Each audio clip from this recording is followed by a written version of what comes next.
kuasamu penuh mulia Yesus Tuhan semesta, Raja segala raja, selama-lamanya, Raja segala raja.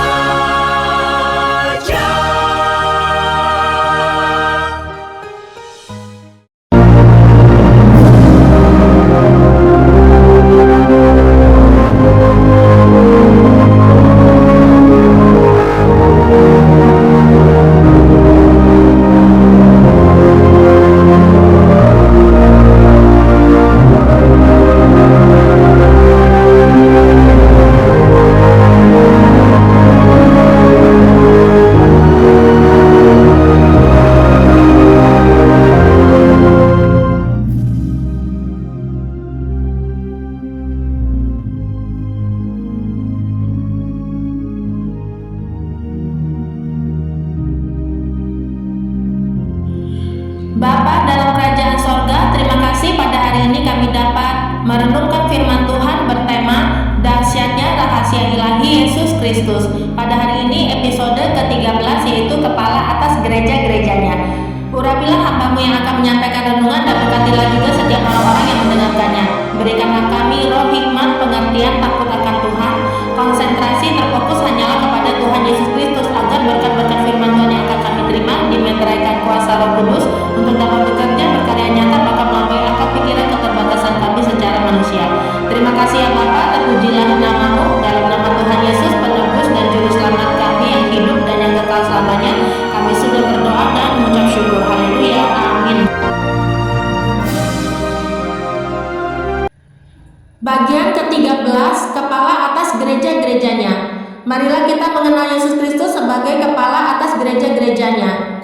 Yang pertama kali harus kita pahami adalah mengenai rencana mulia Allah dari semula melewati sejarah panjang dari perjanjian lama ke perjanjian baru dalam Alkitab yang melatar belakangi terbentuknya gereja Tuhan yang bermula dari bangsa pilihan pertama, yaitu bangsa Israel. Disinilah kita harus mulai mengerti mengenai sejarah, yaitu belajar dari pengalaman masa lalu supaya di masa akan datang kita menjadi lebih maju dan lebih baik lagi.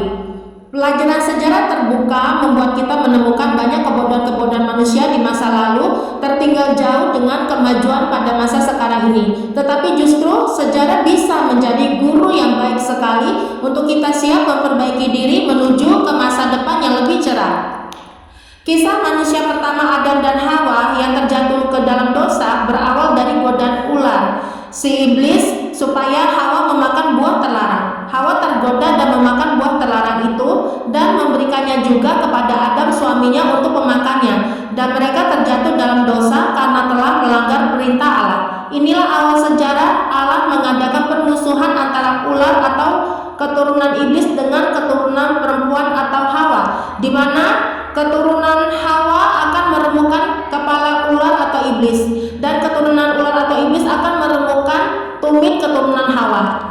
Dalam kitab Kejadian pasal 3 ayat 15, aku akan mengadakan permusuhan antara engkau dan perempuan ini, antara keturunanmu dan keturunannya. Keturunannya akan meremukkan kepalamu dan engkau akan meremukkan tumitnya.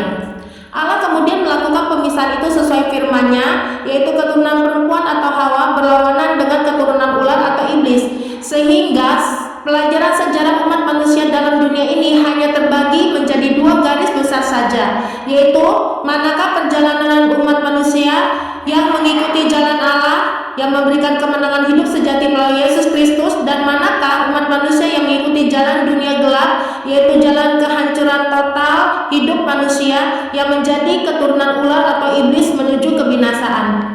Pertama, keturunan yang mengikuti jalan Allah yaitu keturunan Hawa yang meremukkan kepala ular atau iblis melalui Habel. Lalu pada zaman Set terjadi perdamaian sampai ke zaman Nabi Nuh. Kemudian jalan Allah hanya diikuti oleh Sam dan Yafet dalam sejarah Alkitab menuju ke terbentuknya gereja melalui bangsa Israel sebagai umat pilihan Allah pertama untuk menerima janji-janji kekal Allah melalui Yesus Kristus.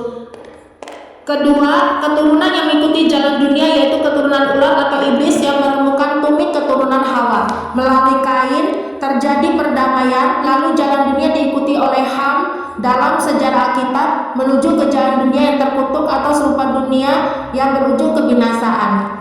Permusuhan yang Allah adakan menunjukkan perbedaan jelas, yaitu keturunan Adam dan Hawa yang jatuh dalam dosa tidak dikutuk Allah tetapi hanya dihukum sementara dalam dunia, tetapi akhirnya diselamatkan oleh Allah sampai ke hidup kekal dan puncaknya yaitu melalui Yesus Kristus juru selamat umat manusia. Tetapi keturunan ular atau iblis mengalami kutukan Allah, di mana Allah sungguh mengutuk ular atau iblis, mengutuk tanah, mengutuk Kain, dan mengutuk Ham. Jadi 4 kali Allah mengutuk. Inilah jalan serupa dunia yang akhirnya masuk ke dalam hukuman kekal Allah. Sebagai orang Kristen pada zaman anugerah ini, kita jadi mengerti jalannya Allah yang benar itu dinyatakan melalui wadah gereja-gereja Tuhan yang menampung pemimpin rohani dan jemaat sebagai milik Yesus Kristus untuk diperlengkapi menjadi bagian orang-orang kudus serupa karakter-karakter Yesus Kristus dan bukan serupa dunia ini. Dalam kitab Roma pasal 12 ayat 2, janganlah kamu menjadi serupa dengan dunia ini, tetapi berubahlah oleh pembaharuan budimu, sehingga kamu dapat membedakan manakah kehendak Allah, apa yang baik, yang berkenan kepada Allah, dan yang sempurna. Bermacam kerajaan dan pemerintahan dalam dunia tercatat dalam sejarah, baik pada masa lalu, masa saat ini, sampai masa akan datang. Semuanya itu dibangkitkan Tuhan, tetapi hanya sementara saja dalam dunia ini. Mereka yang melawan kebenaran sejati Allah dan memilih jalan dunia, pada akhirnya mereka akan tumbang, lenyap, hancur, dan tidak ada dalam ingatan Allah selamanya, karena mereka terjatuh dalam jurang maut kebinasaan. Allah menyerahkan sejarah bukan berada di tangan orang-orang fasik, tetapi di tangan orang-orang benar dalam Yesus Kristus melalui wadah gereja-gereja Tuhan untuk melanjutkan tongkat-tongkat estafet kerajaan sorga. Tuhan Yesus telah memberikan perintah kepada para rasul untuk mendirikan gereja, bermula dari memberitakan Injil Kristus dan memenangkan banyak jiwa untuk kemuliaan Yesus Kristus. Gereja pada masa awal bermula dari sekumpulan orang percaya dalam sebuah persekutuan untuk beribadah kepada Tuhan. Jelas sekali saat Yesus Kristus memberkati Rasul Petrus yang telah mengenal Yesus Kristus sebagai Mesias, anak Allah yang hidup, sehingga ia memberkati Rasul Petrus yang akan mendirikan gereja mula-mula. Yesus Kristus yang memberikan perintah berdirinya gereja yang menampung, mendidik, dan mengasihi orang-orang percaya menjadi jemaat miliknya yang berkemenangan sejati, artinya menang atas alam maut. Waktu terus berjalan sampai pada kisah Yesus Kristus mati disalib, bangkit dari kematian, menampakkan diri pada murid-muridnya, lalu Yesus Kristus naik ke sorga, dan terjadilah roh penghibur yang dijanjikannya tercurah limpah dalam hidup orang percaya. Hari pencurahan Roh Kudus itu adalah hari Pentakosta, dan Rasul Petrus menangkap pesan Tuhan Yesus dengan iman penuh memberitakan kepada kaum Israel bahwa Yesus Kristus yang disalibkan itu adalah Tuhan dan Kristus yang menebus dosa umat manusia yang percaya kepadanya. Lalu Rasul Petrus memberitakan supaya mereka bertobat dan memberi diri dibaptis dalam nama Yesus Kristus, supaya dosa mereka diampuni dan beroleh anugerah keselamatan dari Allah. Janji-janji kekal firman Tuhan yang berlaku bukan hanya pada kaum Israel saat itu, tetapi juga pada keturunannya dan bagi semua orang percaya yang masih jauh. Hal ini menandakan bahwa berdirinya gereja bermula di bangsa Israel sebagai umat pilihan Allah yang pertama, dan akhirnya meluas ke semua bangsa di seluruh dunia, melintasi segala zaman. Dalam kitab Para Rasul pasal kedua ayat 38-39, jawab Petrus kepada mereka, bertobatlah dan hendaklah kamu masing-masing memberi dirimu dibaptis dalam nama Yesus Kristus untuk pengampunan dosamu, maka kamu akan menerima karunia Roh Kudus, sebab bagi kamulah janji itu dan bagi anak-anakmu dan bagi orang yang masih jauh, yaitu sebanyak yang akan dipanggil oleh Tuhan Allah kita. Marilah kita mengenal sosok Yesus Kristus sebagai kepala atas gereja-gerejanya, yaitu pertama, dialah pendiri gereja-gereja dalam dunia dan pemberi kunci kerajaan sorga. Dalam kitab Matius pasal 16 ayat 18-19, dan aku pun berkata kepadamu, engkau adalah Petrus, dan di atas batu karang ini aku akan mendirikan jemaatku, dan alam maut tidak akan menguasainya. Kepadamu akan kuberikan kunci kerajaan sorga. Apa yang kau ikat di dunia ini akan terikat di sorga, dan apa yang Kedua, Dialah penebus dan juru selamat yang menopang, melindungi, dan memelihara sempurna jemaatnya atau tubuh Kristus. Dalam kitab Efesus pasal 5 ayat 23, karena suami adalah kepala istri, sama seperti Kristus adalah kepala jemaat, dialah yang menyelamatkan tubuh. Dalam kitab Efesus pasal 5 ayat 27, supaya dengan demikian ia menempatkan jemaat di hadapan dirinya dengan cemerlang, tanpa cacat atau kerut atau yang serupa itu, tetapi supaya jemaat kudus dan tidak bercela. Ketiga, dialah yang memberikan dan memperlengkapi para pemimpin rohani yang memiliki karunia kelima jawatan, baik sebagai nabi, rasul, gembala, guru Injil, dan pengajar. Dalam kitab Efesus pasal 4 ayat 11-12, dan ialah yang memberikan baik rasul-rasul maupun nabi-nabi, baik pemberita-pemberita Injil maupun gembala-gembala dan pengajar-pengajar, untuk memperlengkapi orang-orang kudus bagi pekerjaan pelayanan, bagi pembangunan tubuh Kristus. Keempat, dialah penguasa tertinggi, berdaulat mutlak atas segala sesuatu dan pusat kehidupan jemaat atau tubuh Kristus. Dalam kitab Efesus pasal 1 ayat 22-23, dan segala sesuatu telah diletakkannya di bawah kaki Kristus, dan dia telah diberikannya kepada jemaat sebagai kepala dari segala yang ada. Jemaat yang adalah tubuhnya, yaitu kepenuhan dia yang memenuhi semua dan segala sesuatu.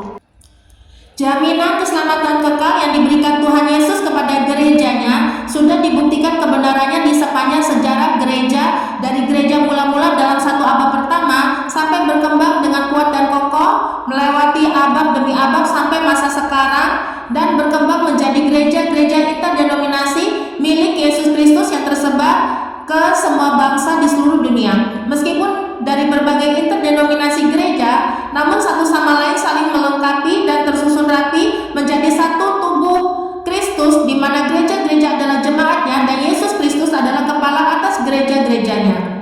Dalam setiap gereja Tuhan, masing-masing kita sebagai jemaat juga memiliki bagian pelayanan, namun tidak semua anggota mempunyai tugas yang sama, sehingga satu sama lain saling melengkapi dan menyatu untuk ibadah dapat berjalan dengan baik dan sesuai susunan liturgia ibadah. Dalam kitab Roma pasal 12 ayat 4 dan 5, sebab sama seperti pada satu tubuh kita mempunyai banyak anggota, tetapi tidak semua anggota itu mempunyai tugas yang sama. Demikian juga kita, walaupun banyak, adalah satu tubuh di dalam Kristus, tetapi kita masing-masing adalah anggota yang seorang terhadap yang lain. Marilah kita semua sebagai orang Kristen bertumbuh dalam kasih Yesus Kristus secara mendalam dan disertai dengan pengetahuan akan kebenaran firman Tuhan yang melimpah dan meterai Roh Kudus yang menuntun diri kita untuk mempersembahkan seluruh hidup bagi kemuliaan Tuhan. Tentunya kita harus menjadi orang-orang Kristen yang bertumbuh ke arah kedewasaan rohani, sehingga mengerti berjuang hidup dalam kekudusan dan mencari apa yang jadi perkenanan Tuhan saja, dan sama sekali bukan untuk manusia. Marilah setiap kita sebagai jemaat Yesus Kristus terus bertumbuh dalam kebenaran dan membangun diri dalam kasih kekal Kristus.